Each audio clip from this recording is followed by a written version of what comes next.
ay may kaluwalhatian, ay lalo pang nananatili, ay nasa kaluwalhatian.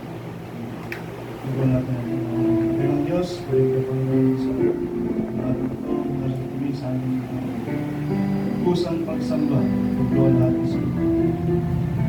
Panginoon, tanggapin mo ang lahat ng aming mga Diyos sa iyo. Hindi ang aming mga sarili. Yung bagay na ito sa kaluluwalhati mo at sa kapatuloy. At patuloy ka ang malugod sa amin at mag-usap ka ng iyong mga salita sa pamamagitan ng iyong Santong Espiritu. Ang Espiritu ng katotohanan na siya magsasaysay sa amin lahat ng mga bagay na ito ayon sa iyong bayan. Ayon sa katotohanan, sa mga bagay na ito, sa panahon na ito, at maging sa mga panahon na ayaw Diyos, kami ay patuloy na tumitiwala sa iyo sa mga. Alam mo ang lahat ng mga bagay na magaganap sapagkat ikaw ang nagtakda at nais namin o Diyos na makita ang mga bagay na ito na bahagi kami o Diyos ng mga pananagumpay ngayong ipagkakaroon sa lahat. Ngayon din, Panginoon, paano kang mahayag ang kaluwalhatian mo sa atang kaharian mo sa salita. Bihin ka, kaluwalhatian ka, Panginoon. Sa ilang pangalan ng Jesus. Amen and amen. Hallelujah. Praise God. Yung binasa ko ay 2 Corinthians chapter 3 verse 12. Sapagkat kung ang lumilipas ay may kaluwalhatian, ay lalo pang nananatili, ay nasa kaluwalhatian. Sa English, for if that which is done away was glorious, much more that which remaineth is glorious. Ang mga bagay na nananatili ay mas lalong may kaluwalhatian. Amen? Kasi sa Tagalog parang nabago. Much more that which remaineth, ang mga bagay na nananatili ay mas may lalong kaluwalhatian. Balikan natin sa Tagalog. Ayan. So lahat ng mga bagay ay mayroong kanya-kanyang kaluwalhatian. Ang bulaklak, mayroon siyang kaluwalhatian sa kanyang pagiging bulaklak. Ang daming napapatingin, maraming nagagandahan, at bawat bulaklak ay iba-iba rin ang kanilang kagandahan.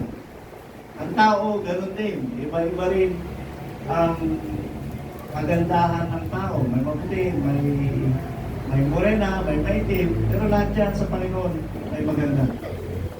Lahat ng mga bagay na ito, maging ang mga lumilipas, ay may kaluwalhatian. Makita nyo yung pinakamalaking yung basketballer dyan sa Bulacan. Philippine Arena. Ano ang kaluwalhatian ng Philippine Arena? Siya ang pinakamalaking stadium sa Asia. Ang mundo ba? Mundo pa. Hindi na kaluwalhatian niya. Amen? So everything in this world has its own glory. Amen? Pero ang kaluwalhatian ng iba ay lumilipas at tumutupas. Ang kaluwalhatian ng iba ay doon lang sa kanyang katangian, sa kanyang kagandahan. So pwede rin silang mawalan ng kaluwalhatian paglipas ng ilang panahon. Paglipas ng ilang panahon. Makikita mo, maganda sa paningin, maganda sa mata, maganda lahat ng mga bagay na yan. Yung mga mall na yan, maganda na sa paningin. Pag pumasok ka, mas maganda, malamig kasi. Lalo may Amen. Paalala, patalastas, sinong tayo ng maraming tubig, sobrang init. It's been recorded, ang heat index, pinakamataas is 47. Laging nagtatala ng pinakamataas na heat index, Dagupan. Dagupan, lagi. Kaya ingat-ingat tayo, lapit natin sa dagupan. Mag-hydrate tayo lagi ng tubig. Huwag soft drinks. Nakakauhaw lalo ang soft drinks. Talagang pure water. Amen. Yun, lahat ng mga bagay, maging ang buhay na ito ay meron siyang sariling kaluwalhatian. Ngunit, lilipas at matatapos ang kaluwalhatian ng laman, amen, ng katawan na ito. Ngunit, mayroong mas lalong may kaluwalhatian. Ang alin? Ang mga bagay na nananatili. Amen? Ano ang bagay na nananatili? Yung bagay na hindi mo nakikita. Amen ba? Yan ang mananatili. Ang tao, hindi yan mananatili. Ano ang mananatili? Ang kaluluwa. Siguro, part na rin ng tao yung kaluluwa. Okay, sabihin na lang natin, ang katawan na ito ay hindi mananatili. Amen? Ang mananatili ay ang kaluluwa. Na siyang binubusog natin ang salita ng Diyos, na siyang pinalalakas natin sa pamagitan ng salita ng Diyos. Amen? At, okay, sa katawan ng tao, ang tao ay maluwalhati na siya sa kanyang kalagayang tao. Nilikha siya ng Diyos, lalo na kung siya ay mananampalataya, ang kaluwalhatian niya, may takot yan sa Diyos. Amen? Pag namatay yan, wala na. Ano ang magiging kaluwalhatian ng mga bagay na lumipas? Alaala na lang. Amen? May kaluwalhatian pa rin ng mga bagay na lumipas. Bakit? Maalala mo pa rin. Amen? Ang tao, ganun din. May kaluwalhatian pa rin sila kahit paano. Sa pamagitan ng alaala. They inspire. Amen? Nagiging inspirasyon. Ngunit, mas lalong may kaluwalhatian kung ang isang bagay na ito ay nananatili. Ito na lang. Alin ang mas epektibo? Ito, mayroon kang alagang kalabaw. Napakalakas. Nagamit mo sa pag-aaral ng mahabang panahon. Amen. Ngayon, namatay. Namatay. Siyempre, masakit sa iyo. Yung alaala niya nasa iyo. Yung gaano siya kalakas, gaano siya kasipag. Amen. Ngayon, pinalitan ng bagong kalabaw. Bata pa lang. Alin ang mas kapaki-pakinabang? Yung namatay o yung batang kalabaw? Amen. Siyempre, yung buhay. Amen. Mas may kapakinabangan yung buhay kaysa yung sa patay na. Although, meron pa rin namang kaluwalhatian sila dahil nga nag-i-inspire, they inspire sa pamumuhay na ginugol nila kung paano sila naging matagumpay. Yung kwento nila ay nagiging inspirasyon sa lahat. Nagiging inspirasyon sa iba. Amen. Ngunit, mas mainam sana kung buhay pa siya. Sapagkat pwede mong itanong sa kanya lahat ng gusto mong itanong. Amen. Kaya, ayun, hanggat buhay pa yung mga iniidolo nyo, tanongin nyo na lahat ng mga gusto nyo itanong. Para ma-acquire nyo yung mga bagay na nasa sa kanya. Amen. Mga bagay na lumilipas. Lahat ng ito, maging ang sanlibutan ay lilipas. Amen. Ngunit, may panahon pa pa. May panahon pa. Sapagkat, pag-aharian pa ng Diyos, ng ating Panginoong Kristo, ang sanlibutan na ito. At ang sabi ng Biblia, magpakailanman. Amen. Ang kanyang kaharian ay hindi magigiba, hindi matitinag, at ito ay mananatili magpakailanman. Unshakable kingdom. It's written in Daniel chapter 7, verse 42, tingnan natin, 742, wala. 24. 23.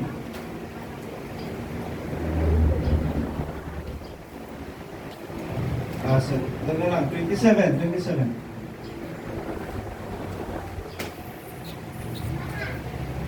Ayan. At ang kaharian, at ang kapangyarihan, at ang kadakilaan ng mga kaharian sa silong ng buong langit, mabibigay sa bayan ng banal ang kataas-taasan. Ang kanyang kaharian ay walang hanggan. Walang hanggan. At ang lahat ng kapangyarihan ay maglilingkod at tatalima sa kanya. Okay? Ibibigay sa mga banal ang kaharian ito, at ang kaharian na ito ay magiging walang hanggan. Sabihin, itong earth, nakatakda pang manatili ng mahabang panahon. Sabi ng Biblia, walang hanggan. Pero ito, sabi ng mahabang panahon. Ano ba ang tama? Pwedeng lumipas ang sanlibutan? O pag-ahari, mananatilang sanlibutan ng walang hanggan? Okay, ganito yan. Ang walang hanggan ay mahabang panahon ang walang hanggan. Amen? Mahabang panahon. Ngayon, ang walang hanggan ay mayroon bang katapusan? Kaya mga tanong na mahirap sagutin, di ba?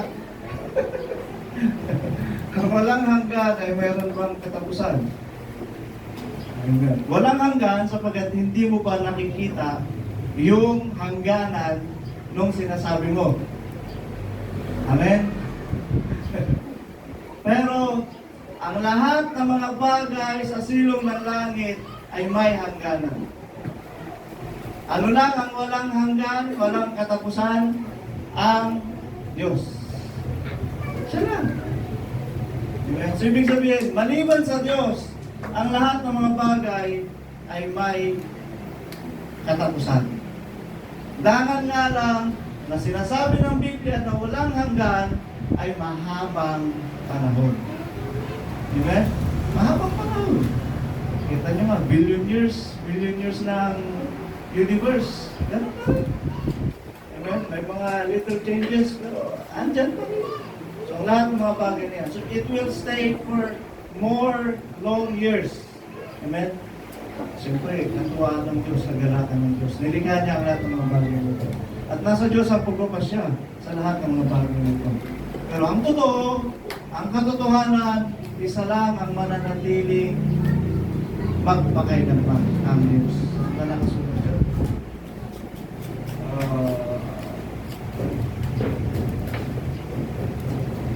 Ayan.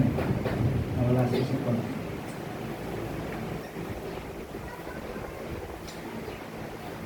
Next time.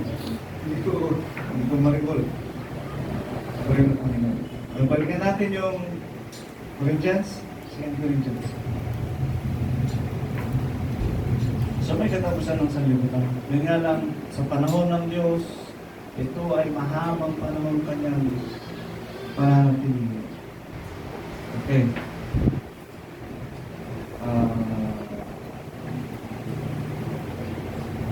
Ang mga bagay na nakikita ay siyang lumilipas. Ang bagay na hindi nakikita ay siyang nananatili. Amen? At siyang mayroong mas lalong kaluwalhatian. Amen? Siyang may lalong mas may kaluwalhatian. Okay. When it comes to glory, kaluwalhatian ng isang bagay, ang pinag-usapan natin, kaluwalhatian ng isang bagay, hindi ng Diyos, hindi ng Diyos. Yung mga bagay-bagay, kagandahan niya, yung makikita mong bagay na mamamangha ka, yun yung kaluwalhatian ng isang bagay. 1 Corinthians 15:39. Simulan natin sa 39. May laman mga tao at ibang laman mga hayop, ibang laman sa mga ibon at ibang laman sa mga isda at ibang laman. So, iba't ibang katangian talaga yan. 40. Mayroon namang mga katawang ukol sa langit at mga katawang ukol sa lupa Katapos, iba ang kaluwalhatian ng bukol sa langit at iba ang kaluwalhatian ng bukol sa lupa. Ito yung sinasabi ko. Ang katawang bukol sa langit, iba ang kaluwalhatian nito sa katawang lupa. Ang katawang lupa ay lilipas. Amen? Ang kagandahan niyan ay mawawala. Ang kaluwalhatian lang naman ng katawang panlupa ay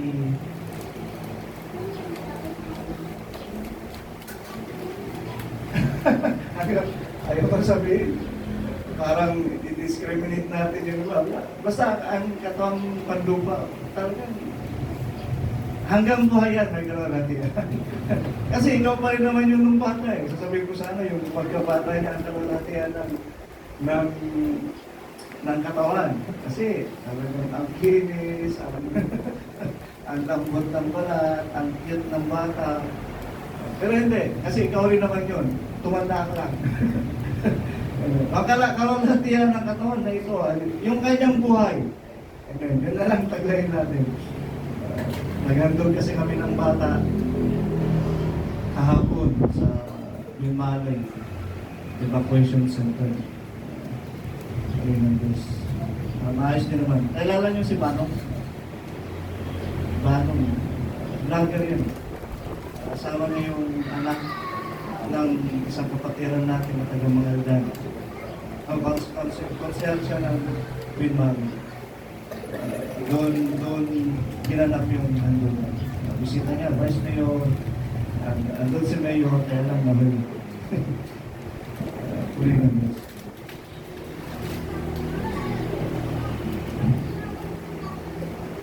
Okay. Iba ang katawan ng... Okay, maging sa bata, nag-iiba. Okay. Ngayon, ang kaluwalhatian ng katawang ukol sa langit ay mas dakila. Sabi, mas dakila ba? Ano? I say, mas dakila. Mas nanaisin nyo ang katawang langit kaysa sa katawang lupa. Okay? Okay. Sige, tuloy natin. Eh, sabi ko nga sa inyo, mas dakila ang katawang makalangit kaysa sa katawang lupa. Mas may kaluwalhatian ang katawang makalangit kaysa katawang panlupa. 41. Iba ang kaluwalhatian ng araw at iba ang kaluwalhatian ng buwan. Maging mga bagay sa universe, may kanya-kanyang kaluwalhatian. Ano ang kaluwalhatian ng Mars? Siya ay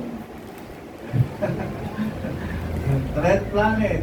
Ano ang kaluwalhatian ng Jupiter? Siya ay mayroong maraming ring. Iba-iba ang katangian, iba-iba ang kaluwalhatian ng mga bagay na yan. Amen? Yung magiging description mo sa kanya na maganda, yun ang kaluwalhatian ng isang bagay. Ngayon, ang tao ay dapat meron din tayong kaluwalhatian sa sariling atin. Amen? Ano kaya ang unang maaalala ng tao pag binanggit ang pangalan mo? Mamaya, banggitin ang pangalan mo, ano ang kaluwalhatian? Mataray? Masungit? Suplada? Wag ganun. Those are glorious of flesh. Those are glorious of flesh. Itong kaluwalhatian na pinag-aaralan natin, hindi yung kaluwalhatian ukol sa Diyos. Para lang sa tao. Para lang sa mga bagay-bagay. Sana yung kaluwalhatian na nasa sa atin, pag binanggit ang pangalan natin, sana maganda naman. Mamaya, iba ang maging kaluwalhatian. Iba ang kaluwalhatian ng bituin sa ibang bituin, sa buwan, sa araw. 42. Gayon din naman ang pagkabuhay na maguli ng mga patay. Itinatanim na may kasiraan, binubuhay na maguli na walang kasiraan. English na lang natin. And that's English. So also is the resurrection of the dead. It is sown in corruption, it is raised in incorruption, incorruptible. 43.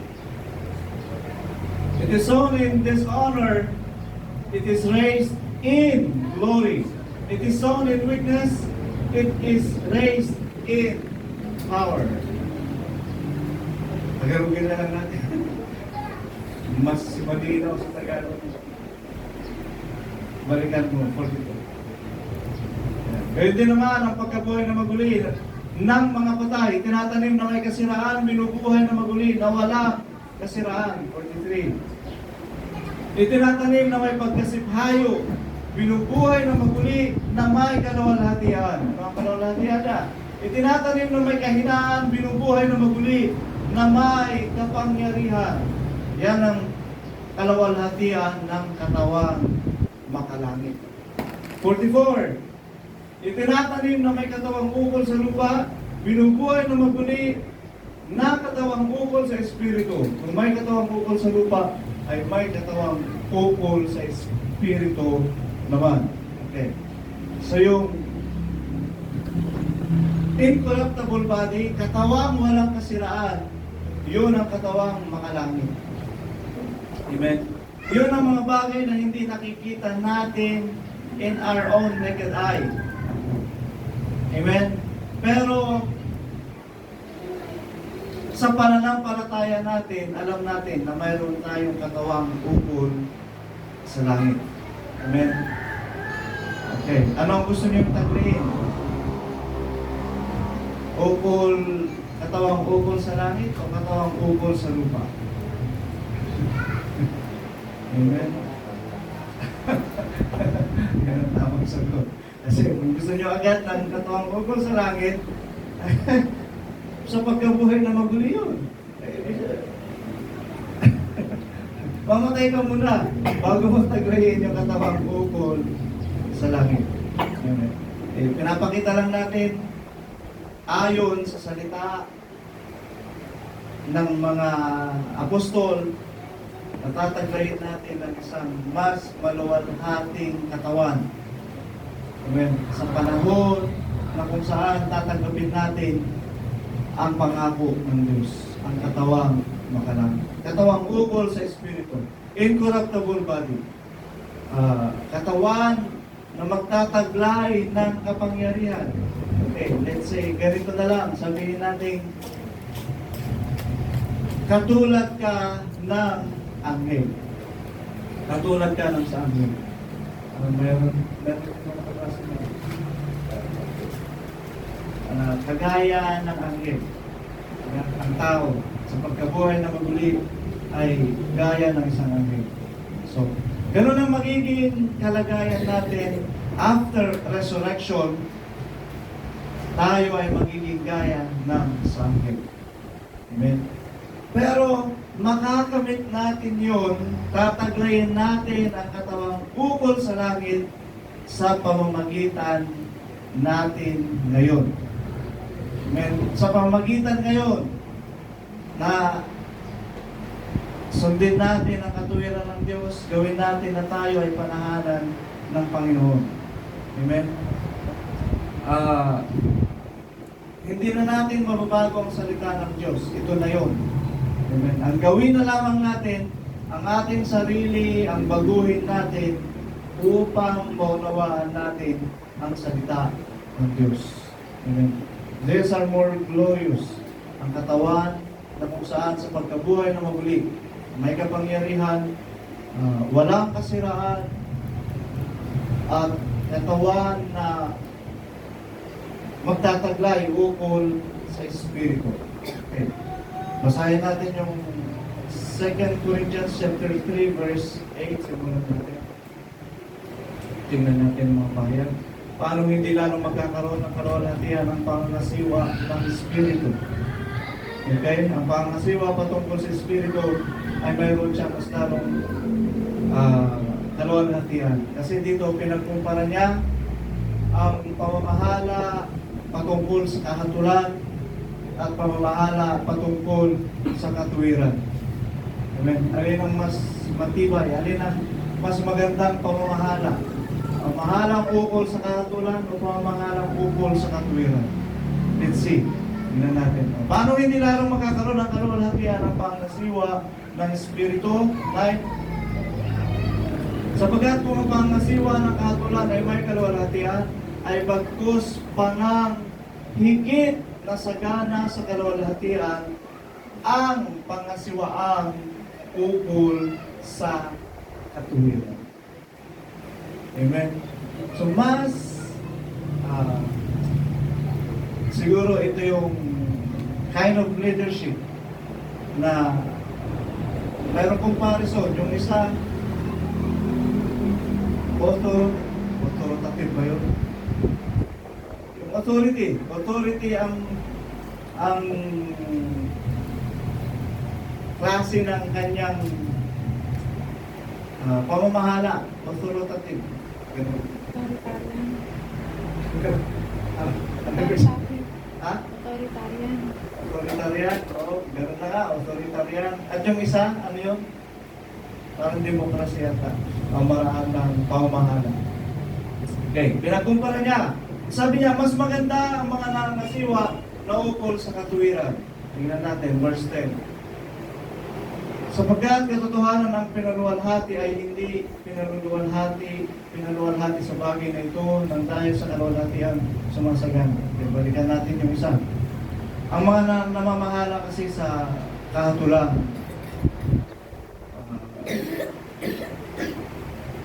sila yung mga nasa authority. Let's say, yung mga judge. Mag-a-appear na lamang yung mga yan, ibibigay na lang yung verdict. Hatulan na agad yung tao. Pinag-aaralan din naman nila. Pero hatulan nila ang tao ayon sa kanilang nakita, ayon sa narinig, ayon sa mga ginagawa. Amen. Pero ang pamamahalang ukol sa katuwiran ay ito. Ituturo muna niya yung dapat at hindi. So, yun ang dapat. Ituro muna ang bagay sa katuwiran. At yan ang sabi ng Biblia na mas lalong may kaluwalhatian. Turo mo muna sa kanya ang dapat at hindi, ang oo, ang hindi, ang masama at mabuti. Amen? At siya na sa kanyang kalagayan, sa kanyang karunungan at sa kanyang pag-iisip, yun na ang magiging kahatulan sa kanya. Amen.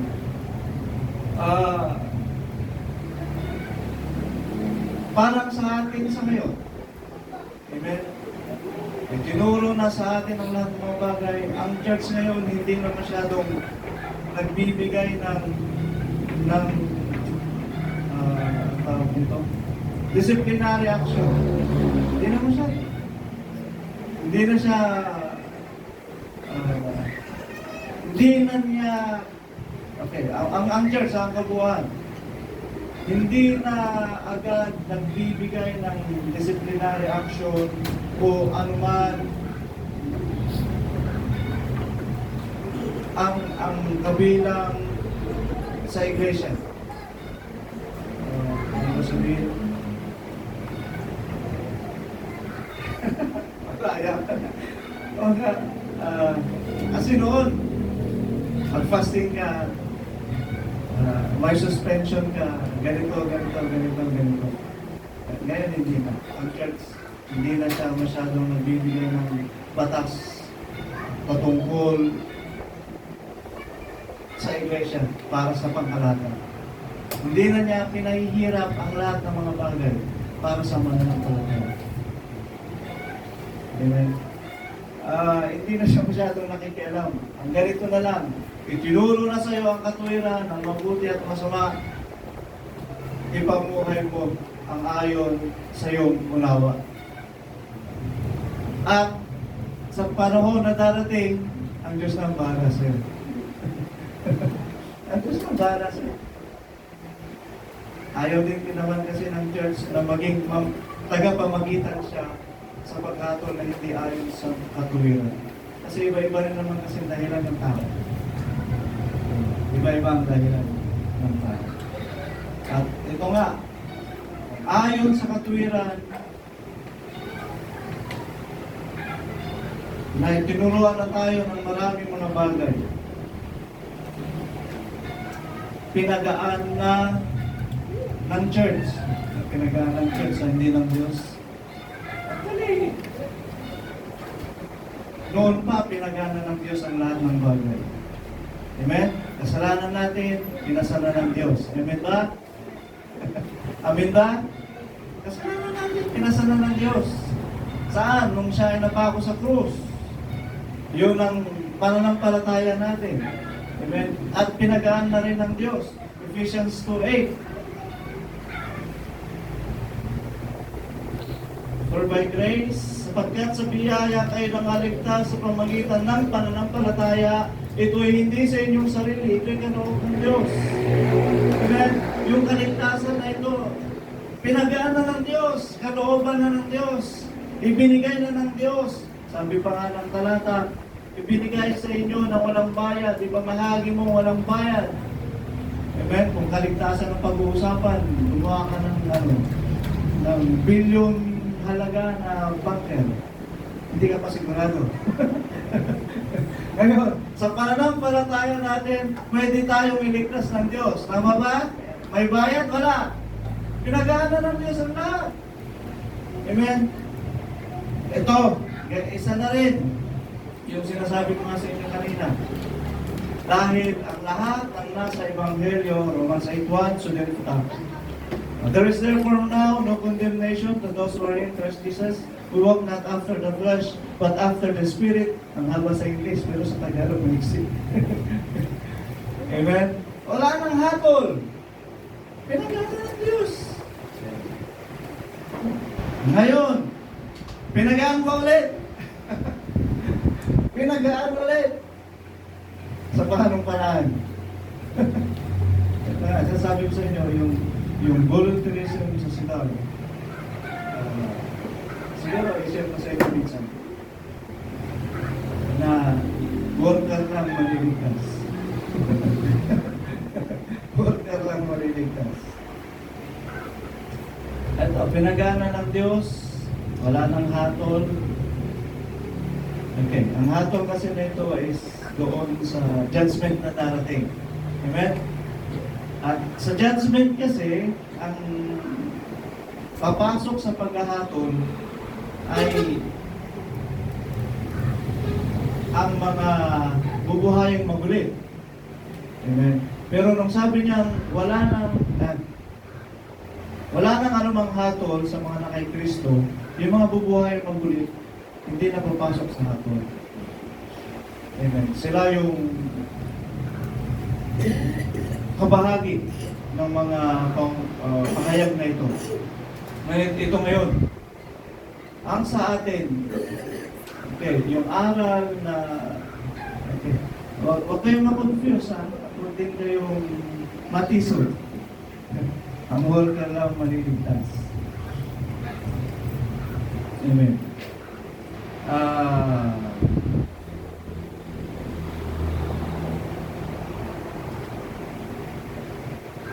Kailangan mong magpakita sa Diyos na ikaw ay manggagawa. Meron nga sa Biblia. Makita mo sa Diyos na ikaw ay manggagawang walang kinatatakutan, manggagawang bihasa sa kasulatan. Meron. Okay. Pero, eto na.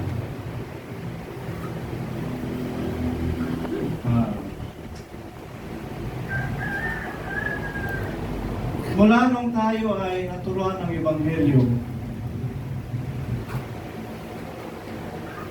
anong gawaing paglilingkod na ang na-accomplish natin? Amen? Anong gawain paglilingkod na ang na-accomplish natin?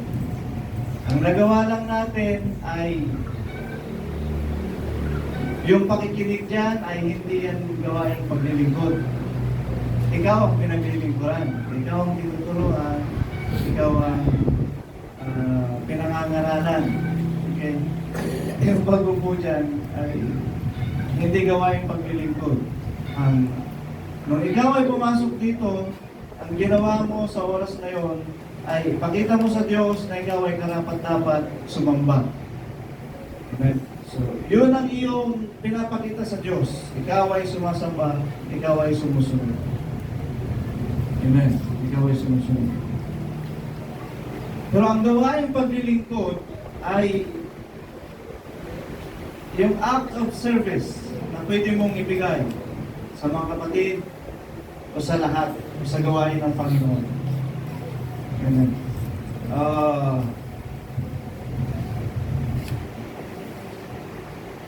Doon sa lugar ng Sadar,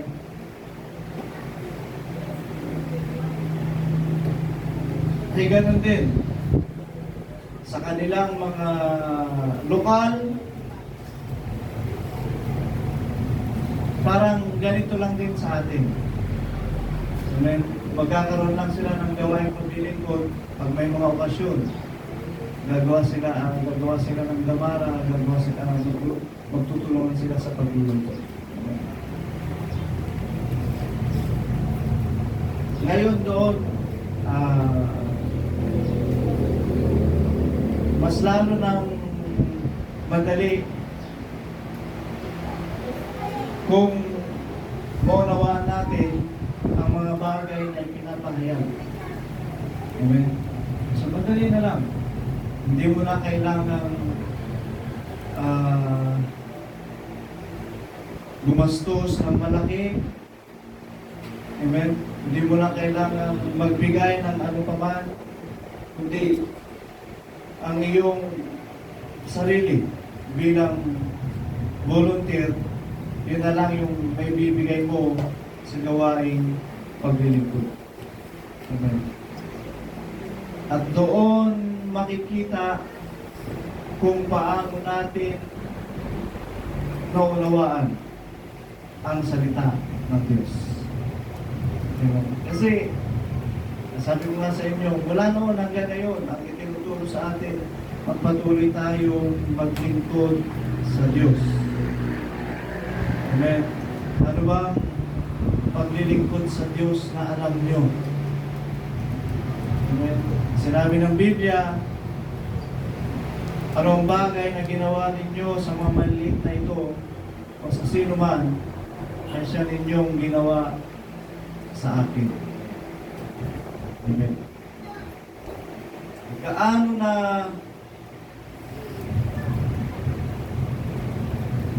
kalaki ang ito? Gaano nang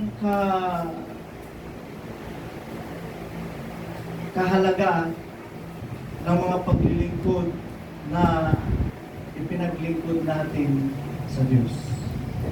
Gaano na kaya kahalaga? Kaya sabi mo sa inyo, kung pwede lang i-convert yung mga pag-volunteer na yon sa kayamanan sa langit, marami na sila. Amen? At doon nagkakaroon ng kaluguran ang Diyos.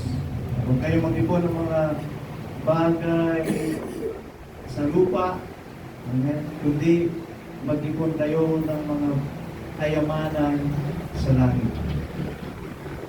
Amen? I-convert natin na maging kayamanan sa langit yung mga bagay na ginagawa nating paglilingkod. Amen? Paglilingkod sa gawain ng Diyos, at ganoon din, ang paglilingkod sa tao is considered na paglilingkod sa Diyos. Amen? Paglilingkod sa Diyos. Kaya, isa sa gawaing paglilingkod ay ang pagpapakita ng mabuting gawa. Amen. Pagpapakita ng mabuting gawa. Pero yung magpakita ng mabuting gawa ay wala pang ilang minuto yan. Magpakita ka lang ng mabuting, walang isang minuto. Tapos na, lumahan ka lang, wala na. Amen. Pero yung pag-volunteer ay isang buong araw na ikaw ay gagawa para sa gawain ng Panginoon. Amen? So let's consider that na Ito ang pamaraan ng Diyos para yung mga mananampalataya noon na sabihin natin nagpabaya, pwedeng umabol ngayon.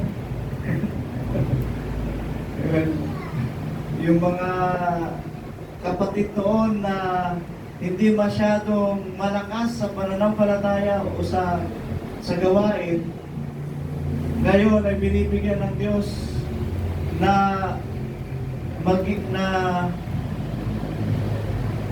maipakita niya ang kanyang sarili na siya ay kabilang sa mga manggagawa.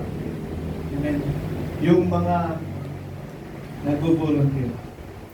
So, ito ang pamaraan ng Diyos. Sabi ko sa inyo, lahat ng bagay ay pinapadali na ng Panginoon. So, assess yourself. Sasatin natin ang ating sarili. Gaanong paglilingkod na ba ang nagawa natin sa gawain ng Panginoon? Kung sa tingin ninyo, kaunti pa lang at nahihiya kayo sa Diyos, naiharap ang sukatan na yon sa harap ng Panginoon, gumawa tayo ayon sa katuwiran ng Diyos. Amen? Sabi ko sa inyo, yung mga dating hindi masigasig sa paglilingkod, may pagkakataon sila ngayon bumawi. Araw-araw ka mag-volunteer, iba na hindi pansin ng Diyos. Pag nakita ng Diyos na ikaw ay masayang nag-volunteer araw-araw. Amen.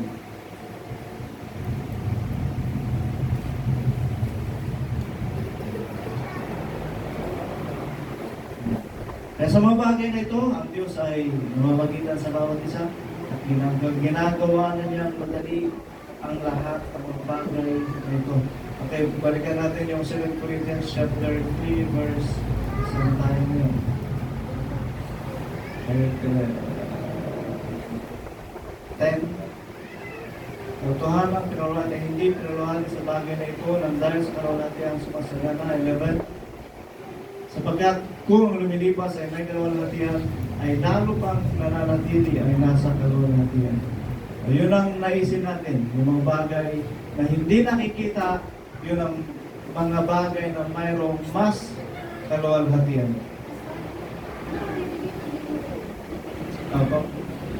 Pag-ibigyan ko. Kasama yun.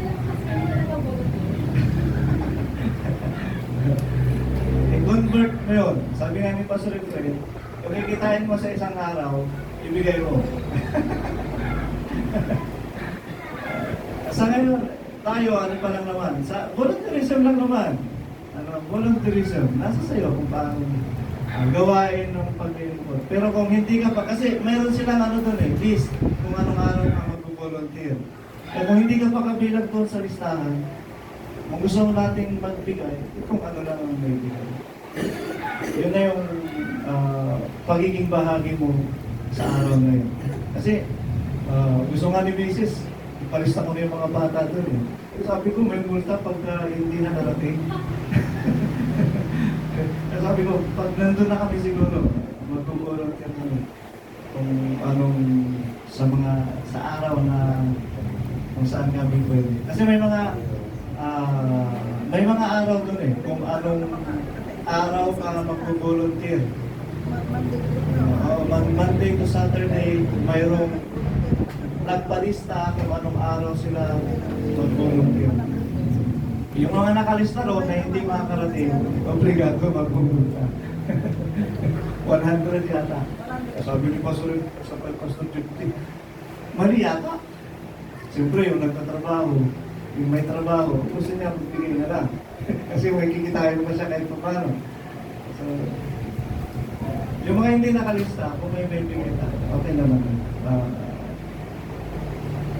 Tatanggapin naman. Katuwiran na rin sa Diyos. Okay, nanatili ay nasa kalulatian. Verse 12. Yaman ngang mayroong gayong pag-asa ay ginagamit namin ang buong katapangan ng pananalita. Verse 13. Ito hindi ko masyado kapangagyan.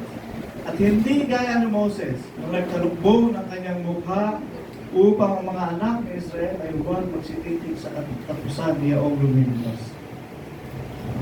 Hindi ko makita dito kung bakit nagtarugbog si Moses ng kanyang mukha. Pero ang iniiwasan niya doon, para ang mga taga-Israelitas, hindi nila makita yung mga bagay na katapusan niyong lumilipas. Kasi pag nakita mo ang isang bagay ay lilipas, parang madidiscourage ka na, parang ayaw mo nang pagpursige. Nasa isip mo, lilipas lang din. Pero titignan natin yung mga bagay na hindi nakikita. Amen? Yung sa pananampalataya. Yung mga bagay na hindi nakikita, sila ang mananatili. At ang mga bagay na nasa pananampalataya, yun ang mga bagay na hindi nakikita. Amen? Kaya, yun ang tingnan natin. Yung pananampalataya natin at yung mga bagay na pinagkatiwala natin sa Diyos. Yun ang mga bagay na hindi nakikita. Hindi pa natin nakikita ang kaharian ng Diyos sa siyang bababa. Ngunit yun ang ating pananampalataya. At ito ang ayon naman sa nakasulat. Verse 14. Yan ang tingnan natin. Kaharian ng Diyos na bababa. Ay, bababa ba? Kaharian ng Diyos na mahahayag sa kalagitnaan natin. Hindi siya bababa. Ang Diyos, si Jesus Christ ang bababa. At maluluklok siya sa kanyang kaharian sa sanlibutan nito. Hindi niya nakikita, pero yun ang mangyayari. Dadagwat ang kanilang mga pag-isip ay nagsitigas sapagkat hanggang sa araw na ito, pagka binabasa ang matandang tipan, ang talumpong ding iyon ay nananatili na hindi tinataas, na ito'y naaalis sa pamamagitan ni Kristo. Okay? Naunawaan nyo? May unawa? Ito ang unawa.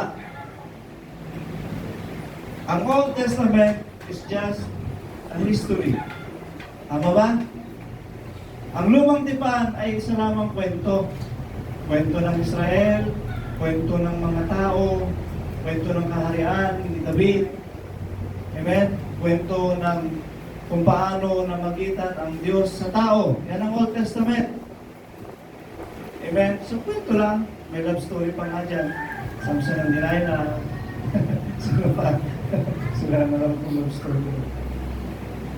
Meron pa eh. Si Habakuk. Habakuk na na-inlove sa isang patutol. Okay. So, ang lumang tipan ay parang kwento lang. Amen.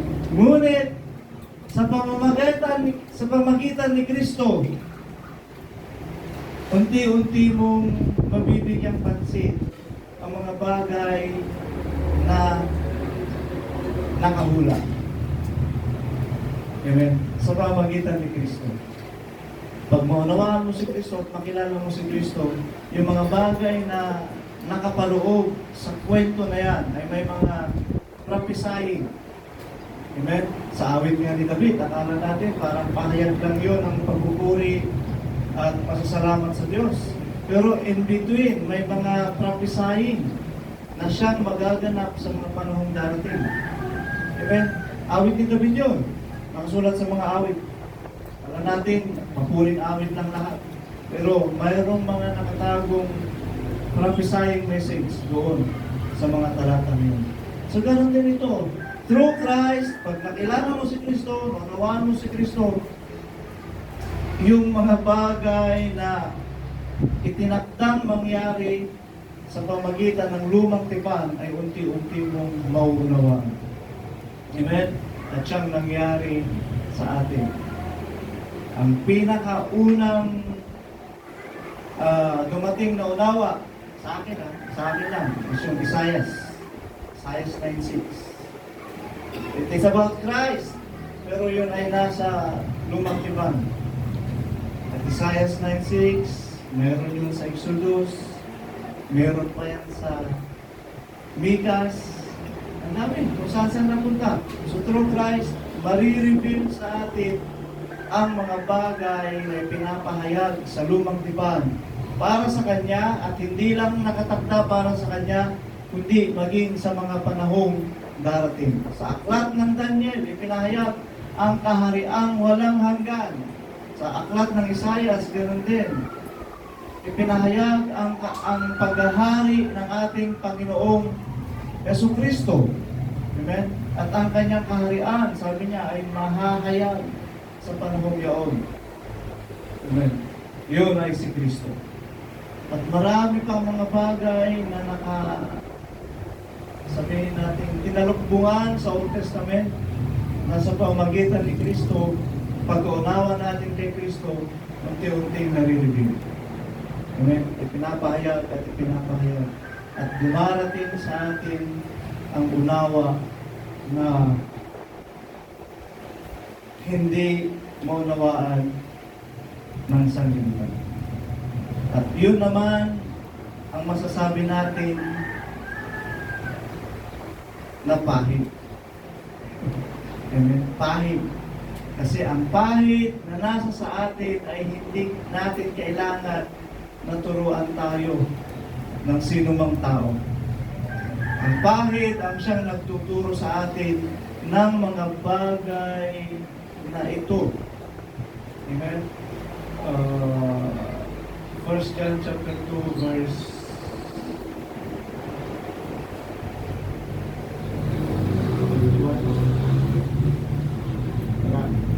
9.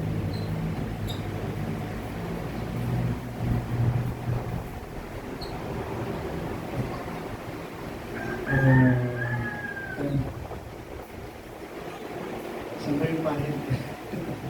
Wala namang sulit. Basahin ko lang, maganda kasi ang pahit. Ayan lang.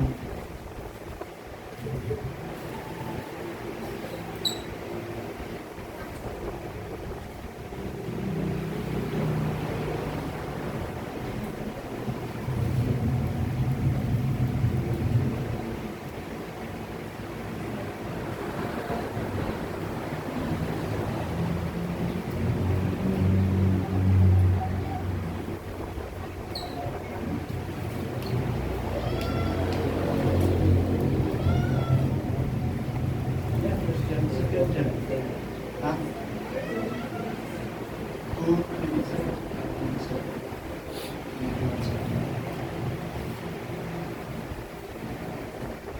27.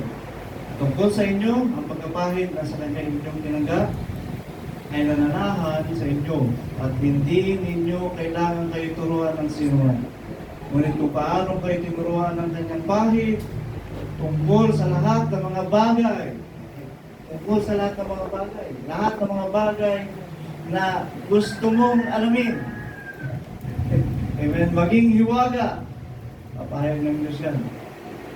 At siyang totoo at hindi kasinungalingan at kung paano kayo tinuruan ito ay gayon kayong nananahan sa Kanya. Amen. So ito ang pahid na masasabi natin ayon sa Espiritu ng Panginoon. So, ganoon din naman, 16:30 lang dyan, Espiritu ng katotohanan. Ay balikan natin, saan na tayo? 1 Corinthians, 2 Corinthians 3. Diba? Tatapusin natin yan, may mga unawa pa kasi. 15 na, okay. Diba, hanggang sa araw nito, meron pang binabasa. Matalukbungan pa. 16. Ngunit kailan magbalik sa Panginoon ay maaalis ang talukbong. Amen? So maunawaan mo ang mga bagay na nakasulat sa lumang tipan kung tayo ay magbabalik sa Panginoon. 17. Ngayon ang Panginoon ay isang Espiritu at kung saan naroon ang Espiritu ng Panginoon, doon ay may kaliyahan. Okay, kaliyahan.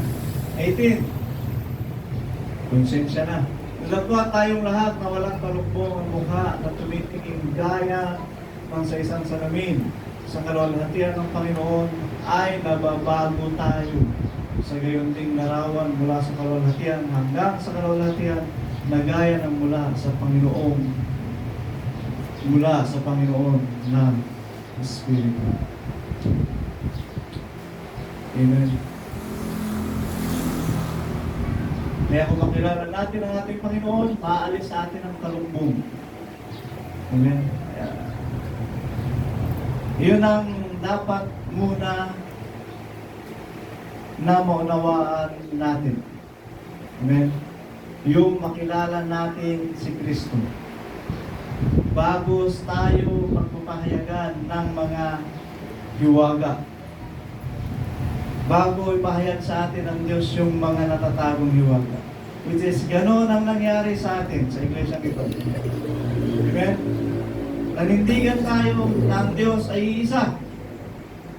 Pinanindigan natin yun. Ang daming mga aral, minsan na nahaluan na ng ibang aral. Pero nanindigan tayo na ang Diyos ay isa at ang Diyos ay nagkatawang tao. Amen? Nakilala natin na ang Diyos ay nagkatawang tao. Nahayag sa atin. Actually, young people pa ako, alam ko na yan. Nagkatawang tao. Hindi lang talaga na ipaliwanag ng malalim. Amen? Sa paninindigan natin na yun, saka inihayag ng Diyos ang mga hiwaga. Amen? Kasi kung makilala mo ang Kristo, maalis ang talukbong. Amen? So, ang unawa darating, ang unawa lalabas, ang lahat ng mga bagay na ito ay mahahayag sa atin ayon sa biyaya ng Diyos. Amen? Pinagaan na ng Diyos ang lahat. Hindi mo kailangan mag-aral ng divinity. Pero kailangan nating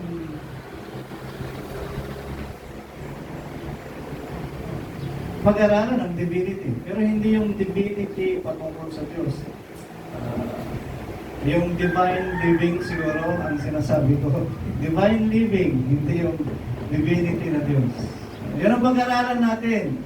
Kasi kung patungkol sa Diyos ang pag-aaralan mo at hindi pa nahayag sa iyo ang Kristo, wala, nananatiling nakatalukbong sa iyo ang isang talukbong na nakasulat sa 2 Corinthians chapter 4 verse 4. Amen? Yung talukbong nga sa sanlibutan. Tingnan natin. Hindi mo makilala si Kristo, ito ang talukbong sa iyo. Pinulag ng Diyos sa sanlibutan ito ang mga pag-isip ng mga hindi nagsasampalataya upang sa kanila huwag sumilang ang kaliwanagan ng Ebanghelyo ni Kristo na ang kaluwalhatian ni Kristo na siyang larawan ng Diyos. Natatalukbungan pa. Pero pag makilala mo si Kristo, yung talukbong na yan ay unti-unting mawawala. Amen. At maunawaan mo na ang lahat ng mga bagay ayon sa pagpapahayag sa iyo ng Espiritu Santo na tinatawag nating Panginoon. Amen. At ang mga bagay na ito ay ang Diyos na ang gumawa. Ang Diyos na. Pinapahayag na lamang niya sa atin kung ano ang nararapat, ipinapahayag na lamang sa atin ng Diyos kung ano ang ayon sa katuwiran at ayon sa kabanalan. Yun ang sundin natin. At hayaan natin na ang pagkilos ng Espiritu ng Panginoon ay manahan sa ating kalagayan. Ang puli ng Diyos ay pinagsitayo ang patuloy.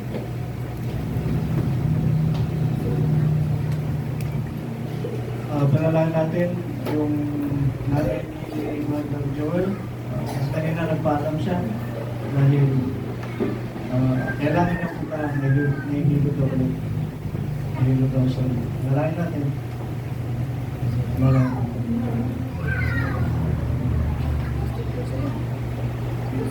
Panalangin din natin sila sa Muslim na maging mapayapa kapag yan ang pag-usapan nila sa araw ng bukas at maging maayos at mapagubay ang kanilang mga operasyon sa susunod na araw. Give thanks with the give thanks. Bilang Diyos, pagpapagawa sa galing ito, kulang kami sa sarili, sa bahay ko yan po Diyos, nagdala ang aming mga sarili, sa luwang paglilingkod, sa pusang pagsamba, naming inaalay sa iyo. Malugod ka nawa, Panginoon, at ihayag mo sa amin ang iyong mga kalooban, ang iyong mga katuwiran na dapat namin gawin upang ang kaligtasan na nahayag sa amin ay maging ayon sa iyong kalooban, na kung sa paanong paraan ay pinagaan mo na ang lahat ng mga bagay. Ang aming kaligtasan ay pinagaan mo na dahil sa iyong biyaya. Hanggang sa ngayon, upang kami ay hindi na dumaan sa paghahabol, hindi bagkos nakatakda kami sa pangako tatanggapin sa iyong pagkakaloob. Salamat po, Diyos, sa mga pangulawang ito. Patuloy mo pinagkakaloob upang kami ay manahang matiwasay at makaaya-aya sa iyong harapan. O Lord, dalangin namin na ay ibang joy, Lord, ikaw po, Diyos, ang siyang mamagitan sa kanila. Kalooban mo, O Lord, ang makita at nawa, O Diyos, kalawalhatian mo, Panginoon, ang siyang mahayag. Ikaw nawa ang may pangkalang maganda para sa amin. Kalooban mo, Diyos, ang magilang. Meron din, kailan sa Diyos, ang bagay na kanilang haharapin sa araw ng bukas, nawa gawin mong mapayapa. Bigyan mo ng karunungan ang kapatid na ito upang sa kanyang katuwiran ay magkaroon ng katahimikan ng bawat isa. Ganun din ang kanyang mga kapatid. Papayapain mo, Lord, at nawa magkaroon sila ng mababang kalooban na tumanggap ng payo at tumanggap ng anumang mabuti para sa kanila. At sa operasyon din, gusto din sa susunod na araw, Panginoon, iniling namin sa iyo ang tagumpay. O God, na maging maayos. Para bagay ang operasyon gagawin sa kanyang katang. O God, gamitin mo ang mga doktor upang papabuti ang mga kalagayan at bahagi ng kanilang mga katawan. At ikaw, Diyos, ang magitan sa mga bagay nito. Magdala ka ng iyong mga anghel upang sila pang Jesus kung siyang mamagitan sa lahat ng kanilang mga bagay. At sa bawat isa sa amin, Panginoon, panatiliin mo sa amin ang iyong Santong Espiritu upang kami manahan sa katuloyan, sa kabanalan, sa kaumuan, sa pagpipigil, sa kapayapaan, sa katiwasayan, at magawa namin ang lahat ng mga bagay ayon sa iyong kalooban.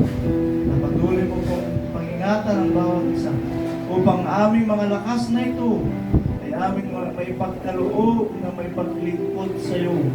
At siya nawa, Panginoon, ang maging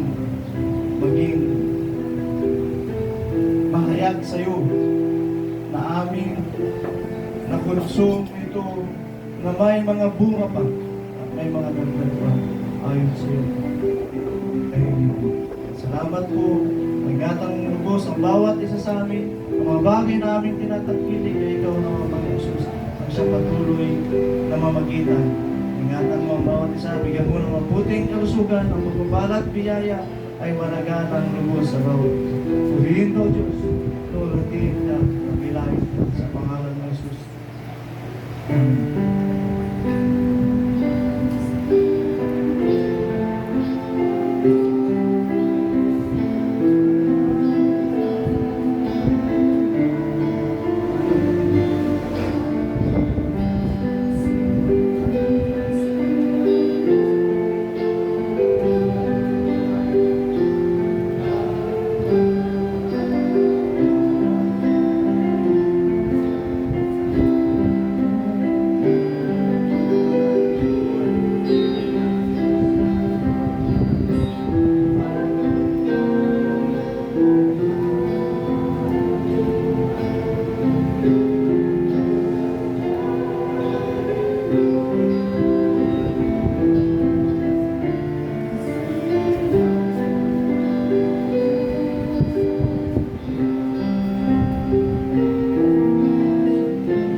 ay manahan sa ating lahat na may pananagumpay at may kalakasan at biyaya at mula sa ating Panginoon Kristo at ang ating pamumuhay maging ayon lamang sa kanyang Ebanghelyo upang kalakasan at ang tagumpay sa atin ayon sa kanyang kalooban at biyaya sa pangalan ni Jesus. Amen.